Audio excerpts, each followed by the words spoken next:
more points than we were used to using? I think the biggest thing is we've had some lapses with scouting and being assignment sound. Um, but I think ultimately we've guarded at critical times well enough, and that's why we've been able to win 3 of our last 4. But those are definitely things that we've addressed and that we got to clean up. And um, I think more than anything, there's a tad of discipline that we've lacked.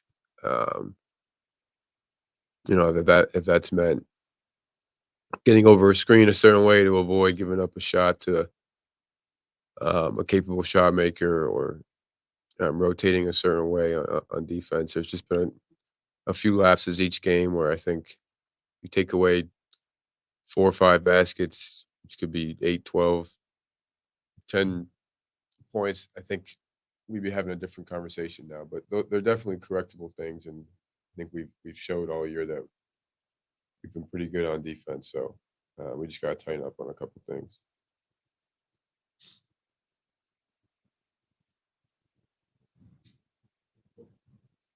Tyler Thompson.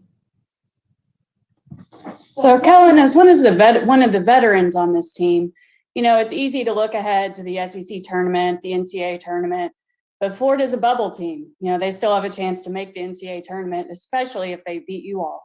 What are you telling the younger guys on the group to kind of keep them focused heading into Gainesville?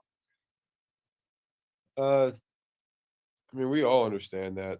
It's not necessarily something that has to come from me. The coaching staff has articulated what you just described. They're probably a brink bubble team. They may have a bid right now, or they may not. So a win against a team like us would probably solidify their spot. But at the end of the day, it's our next game. It's a road game.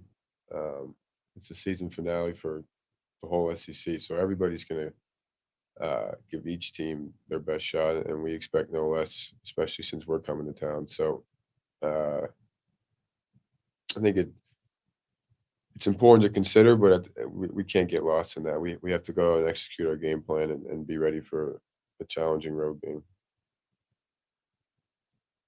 Gary Graves.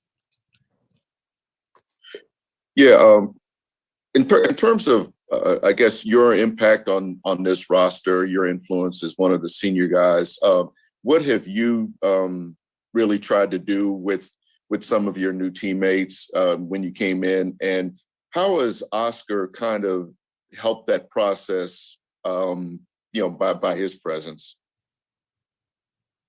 The biggest thing for me is I try to do my best in leading by example.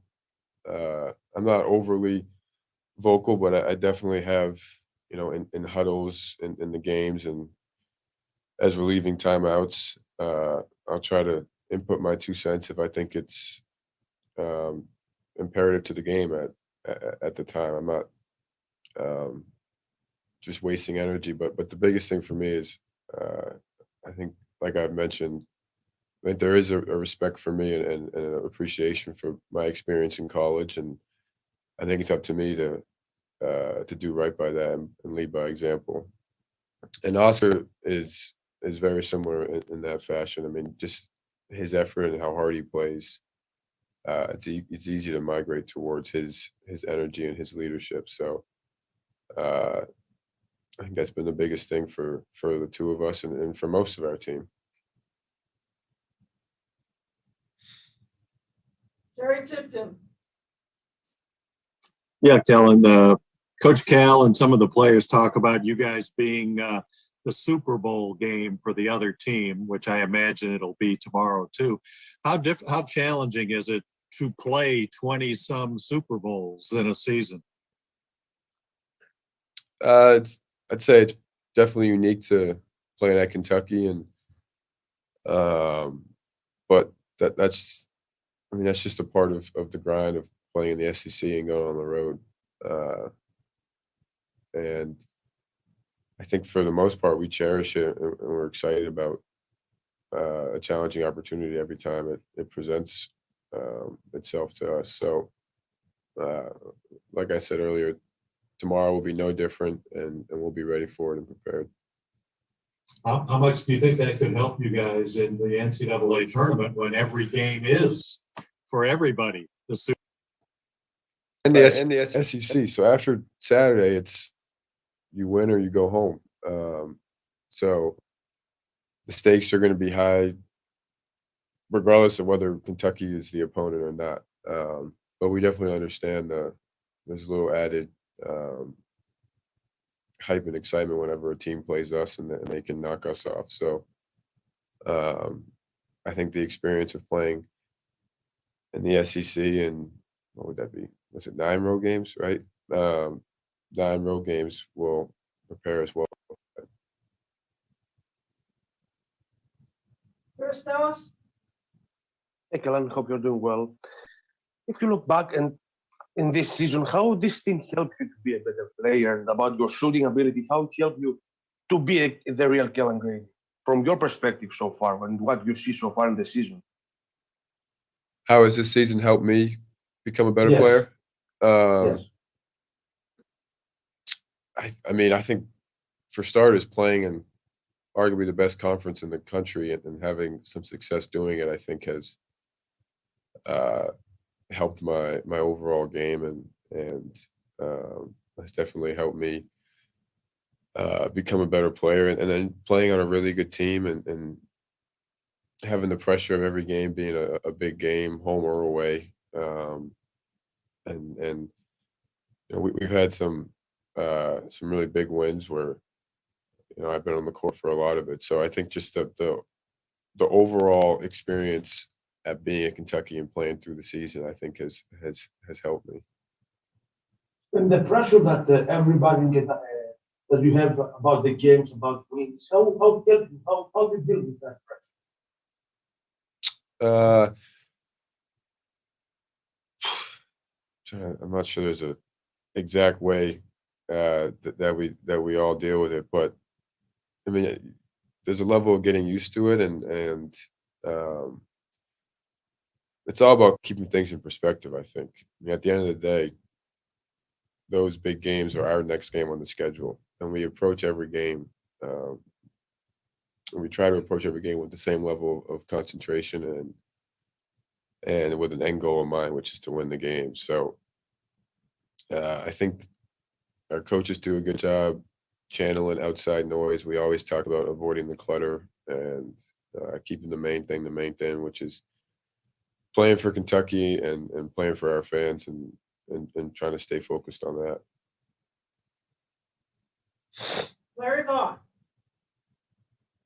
Kellan, just wanted to go back and look at the senior night game.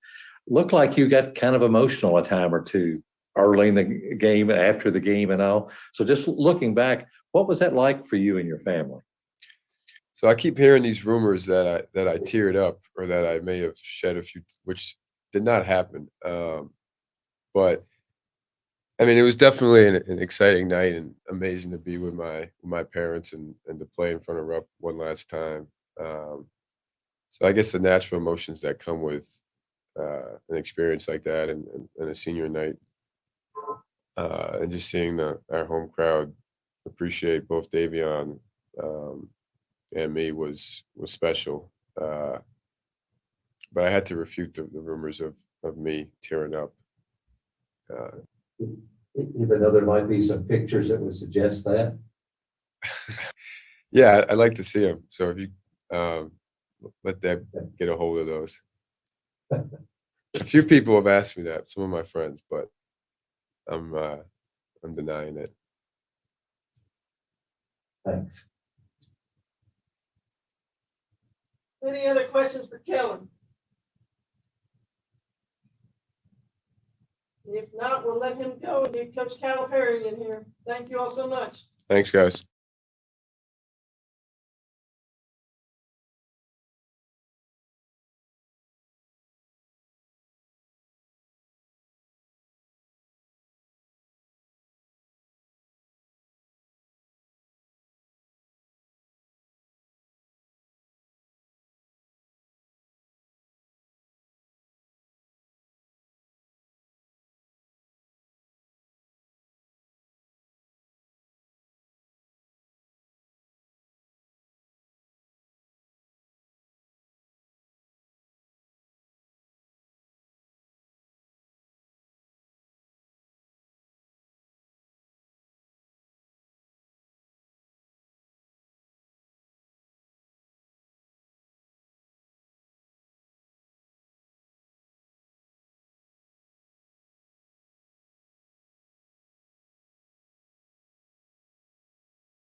Enjoy this, especially you two. All right, go have a ball. Today is a special day for Davion and Kellan, senior night, God.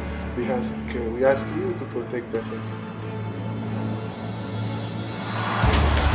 to Lexington, inside Rupp Arena, senior day.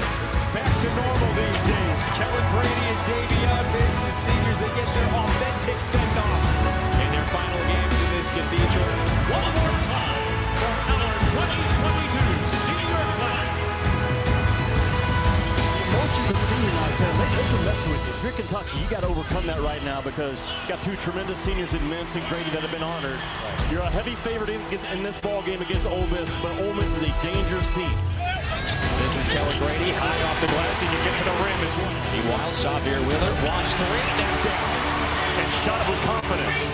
Grady open on this side, 4-3. Grady gets it back, down to Mintz, open three, right corner, money! Brooks has put it in his zone. He goes to his right, banks it up and in. One, two, threes for Wheeler. Confidence, man. Just mentioned they get into the paint. Eric pass though, and there's Mintz. He deflected it, gets the bucket up. Always a blur. Washington transition three. Miller flips it to Sheboy. That's so good. That's the problem, Kevin. That's a tough one from Fagan. Mintz transition three, got it. How quick are they? 6 turnover. Wheeler, unconventional, but it went through. At the high post, fakes, drives, dunks. Last couple of years, Brooks got the block. Sheboy gets the two-hand slam. Drives into the zone, over the top, and he drives and dunks. He came in off the right baseline. The Wheeler, quick drive. There's that burst of speed. And into the corner, and top and pop into the corner.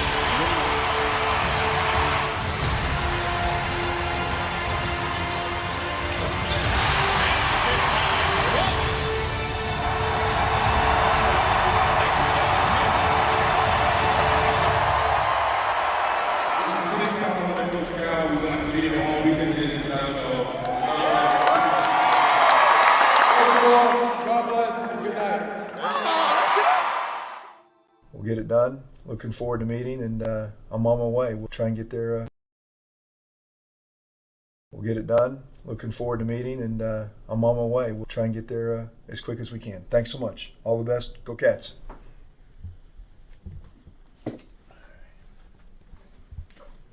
Don't forget your coat. You want to catch a cold. Thank you. Appreciate it.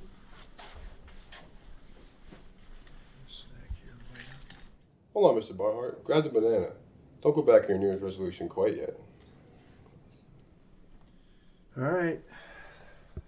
Thank you. Hey, are you going to take care of those 3 things for me? Absolutely. 3's are kind of my thing.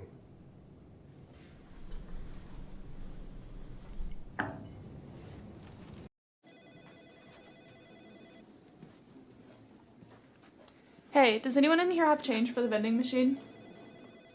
Yo, Ava, I got you.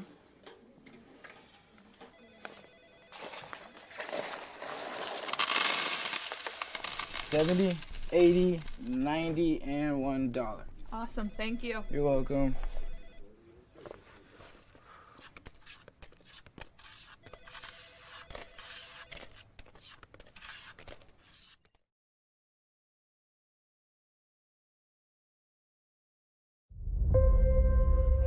In a world where a blue-blooded program needed a hero, one man stepped forward. I do know this. There has not been a more grateful kid to ever put on a Kentucky uniform than Oscar Sheboy. Part big man, part machine.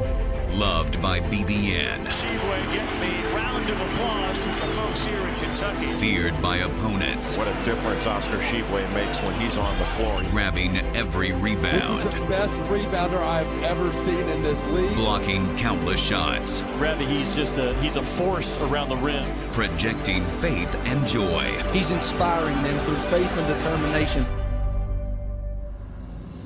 Scoring big buckets and changing games. Dribble and a left-hand slam dunk. I think he's the leader for the National Player of the Year. This spring, coming to an arena near you. in an Oscar-worthy performance. Been one of the most dominant forces in college basketball this year. Oscar Tshiebwe is the National Player of the Year.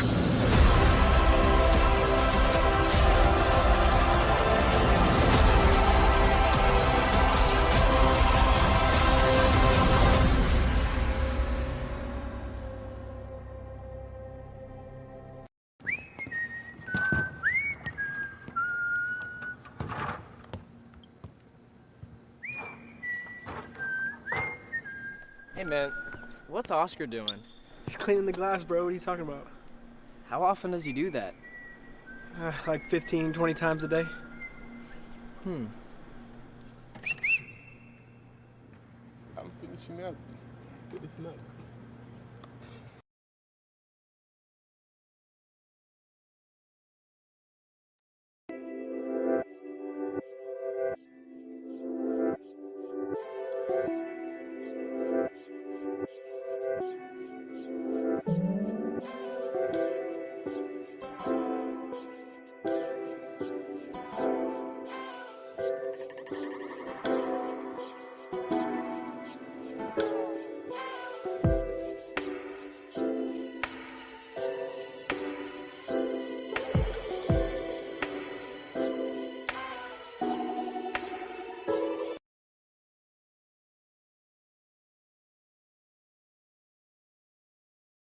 Use the raise hand feature and we'll open it straight to questions.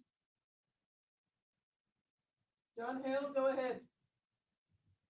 Now, obviously the injuries play a part, but what do you make of the defense the last 4 or 5 games and maybe wasn't what is the same as you all are doing most of the season?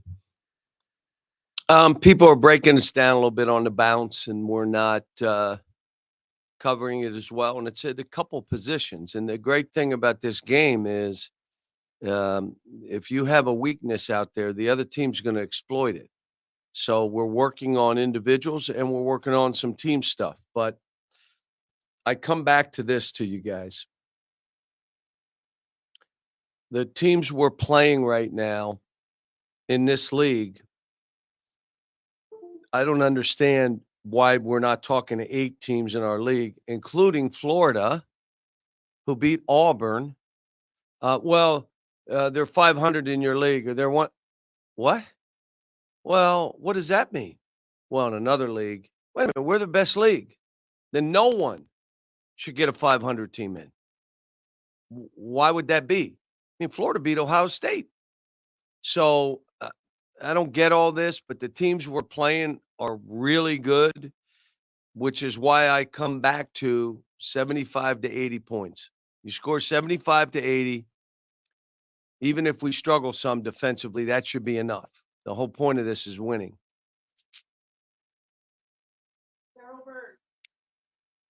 Yeah, John, you've talked on occasion this year about that 30% of your shots are going to be from 3-point range. I'm kind of curious. A little bit more, a little bit less, depending on the game. Kind of settle on that philosophy that, if it's 20% at the end of the year, that's not enough. If it's 40, that's maybe too high. Where's that middle ground? How did that develop for you? Just how you go through the years and you say, okay, over my however many years I coached, I'm 52 now, so I've coached a long time. But what you end up doing is you look at the stats historically, and they've been about the same. Field goal percentage has gone from 50 to between 50 and 41. We've had teams that shot 41%, yet won 26, 27 games. 3-point field goal percentage has hovered between 31 and 38. It's gone from a team shooting 27, 26% to 32, 33%. So, you play the game to win. What I know, the staples of a winning team start on defense, and it's team defense, and it's guarding the ball, and it's low field goal percentage, high rebound averages. And then on offense, it becomes, again, what kind of balance do you have? In my mind, instead of 1 or 2 guys averaging 25, how about we get 5 or 6 guys averaging double figures with the leading scorer getting 16 or 17. That's been a formula for us, again, over 30-some years, 40 years that's worked. And it's been good for the players. So not only do you win at a high level, the players succeed at a high level.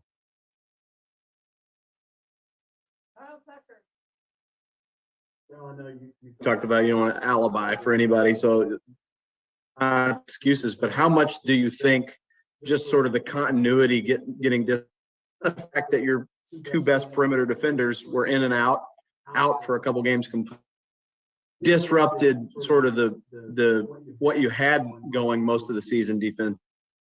Well, you can look at it the other way. We found out that Davion may be our best defender and could do it for 40 minutes if he had to. That Kellan is a better defender and ball handler than we thought he was. But, you know, I think, again, when you look who's getting beat on the bounce and how do we improve those guys, I've had guys before where when their man catches the ball, we accept the fact that they can't move their feet and we yell red. Red means everybody in, help this man before he gives up another layup. And so you challenge the guy, look, we're here for you, but stay in front. And I think guys are working at it. We'll see going forward. If I have to do some more things and scramble up a little bit, we'll try that. But let me tell you, the worst thing I did today is I watched Florida-Auburn down in Florida. Sure, why do I do that before we play a team? I mean, they played smart, they played tough, they rebounded, they flew, they ran their stuff, had great spacing, and beat a really, really good team. So as much as I'm worried about this, I'm worried about let's worry about playing our best both offensively and defensively, giving yourselves a chance to win on the road. Darryl, did you have a follow-up? Yeah, not really follow, but another question. You talk a lot every year about empowerment. When you look out there at the end of the year and you see your team, you say, okay, they get it. And is this team there yet? Yeah, because they're I'll give you what Kellan did at the end of the last game, walked up to me and said, Coach, you got to get Davion out so he can get his applause. And I looked, I said, you're right. Bang, we got him out. You have in huddles, guys speaking up, not afraid. You know, talking to each other, talking to me. Am I ready to just sit down and watch them? I think I got to help them a little bit, but it's not where we were at the beginning of the year. They get it. And I got a really smart team. They're really smart. You know, you're talking about a team that can talk to each other. They don't need a board. They know when they say something to each other what they're talking about.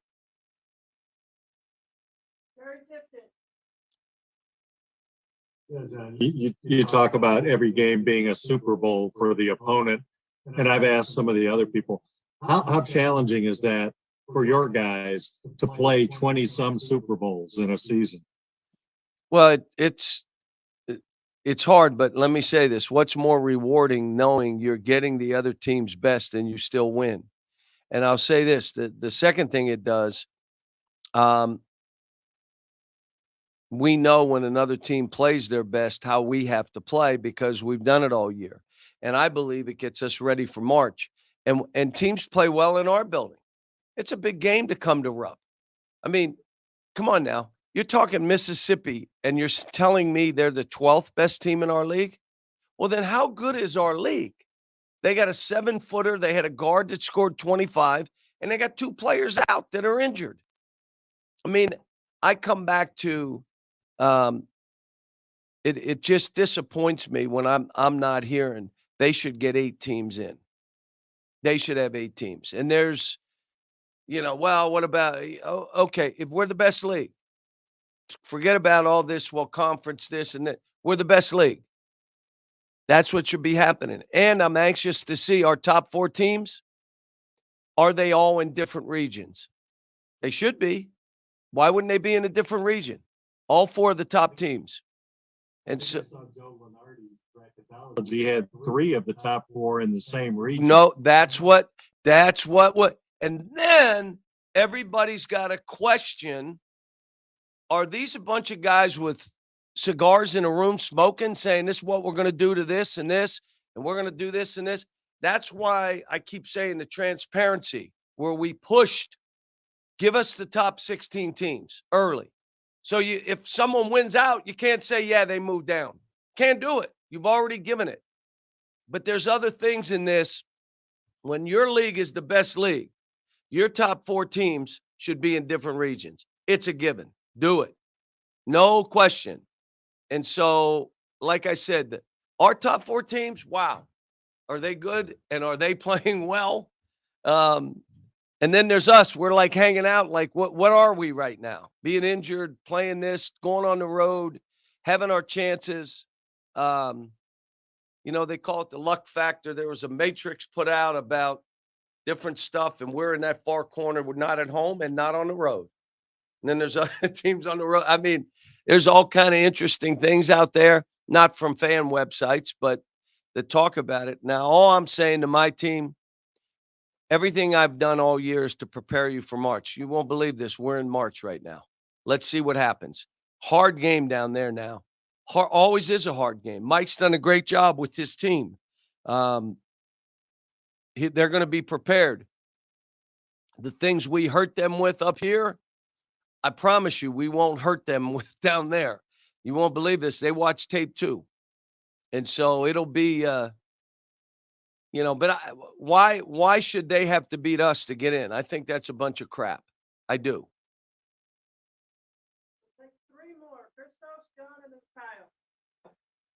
Hello, Coach. Hope you're doing well. You mentioned numerous of times how you enjoy to coach this team this season. And my question to you is, with the big games ahead of you, what makes this team so good, so effective, and so enjoyable for you to coach? Because they're terrific teammates. When you have players and the people around them so into themselves and truly don't know other players' names, they're only concerned about what's happening, it affects your team. When you walk in and you see these players absolutely cheering for the other players, you understand they get the culture here. The culture, if you want to survive at Kentucky, you got to be about each other. You can't be about yourself, or you can't play here. You got to be about each other. And if someone else is playing well, that doesn't infringe on your success. That may challenge you to work harder, but that kind of stuff, walking in practice, I mean, Doc Rivers talked about Tyrese Maxey. And you know what he said? This dude's happy every day because he's comfortable in his own skin. And if someone else has success, he's happy. But he's good in what he's doing. Emmanuel Quickly, they said there's no one that's ever worked harder, and every time I see him, he smiles at me. I can go right down the line of the guys here. And when you have that, it's you unless you there's a couple years that you don't, and it's, coming in and every day is like going to the dentist. We haven't had many here in my 13 years. We've had a couple. But, this is a fun team who cares about each other, who wants guys that aren't playing as much. They want Lance to do well. They want Damian to do well. They want Bryce to do well. And I went to stick someone in the last game, and the guy who was going in for made a big-time play, and the guy said, leave him in. I can't even remember who it was because it happens all the time. Leave him in. That's what we got going. Hey, John, first of all, I don't think going to the dentist is that bad, but this time of the year, you preach fresh minds, fresh legs. And as a coach, I see you expend a lot of energy out there, and you say you're 52. I thought you were only 49, but how are you holding up? And even more importantly, how do you hold up during the course of the grind of a long season like I get pretty well set in a schedule in what I do every day and how I do it, and I go to bed early. But I would tell you that Wednesday was a tough day because I had to get up in the morning. You guys know I go to Mass, and I was in Philly, so I went to Mass. go grab my coffee, go work out, and had to drive an hour and a half to New Jersey north to watch a practice, got back in the car, drove an hour 45 to go see a game, watched that, got back in the car, watched the second half of the 76er Knick game because I could get there in time. And then I'm in bed by 11. That was a hard day for me, but that was an unusual day for me. But normally I'm on a set schedule of what I do. And a big part of that is what I do in the morning refreshes me and gets my mind right. And then working out, I lift weights and do that. I know you can't tell. Oh, I lift though, so you can't really see it. The shirt kind of hides, so you can't see it, but the problem I have is I'm great all day until I eat dinner. And then I eat like I'm going to the electric chair tomorrow. And that's a problem. I wish I could stop, but it's how I grew up and it is what it is. Finish us off. Your sort of your SEC tournament feelings or conference tournament feelings known in the past. I want such a strange ride. Like, how do you balance wanting to get back click all your guys versus 3 games in 3 days seems like the worst possible thing for a team that stay healthy all year. And because we're the one playing on Sunday, when will they have us playing? If we played on Sunday, we're playing on Thursday. And they'd put us in the Tuesday game if we were 4 in. They would do that last 4. So all I would tell you is everything we do, let's play well for us. If that means win, we move on. If that means lose, we're good. Let's go. The tournament starts that next weekend. So I've never put a big emphasis on conference tournaments. Never have. We're playing that for the seed. That's why we play it. Now, what's happened, Kyle, by taking that approach? Well, Sunday doesn't matter. What's happened to my teams historically at UMass and Memphis and here in the conference tournaments? You get there and it doesn't affect the seeding. Boy, you don't follow anything. We've won a bunch of them in the teens because we're not worried about winning them. We're doing it for the seed. But trying to get kids in that frame of mind. I talked to this team yesterday about that. I mean, this game could be the first of that. It's more about seed than anything else at this time of the year. I mean, whatever happens in the game, I don't think it should have much effect. It didn't. Kansas losing to TCU didn't have much of. I mean, it just all these teams lost on the road didn't have much, impact. So I would imagine there won't be much impact for us. So you're not worried about playing that way. You're playing to win. Don't worry about losing. Just play to win. And then we'll figure out what happens after. Forget about the outcome. The outcome's going to be what it is. Let's worry about us.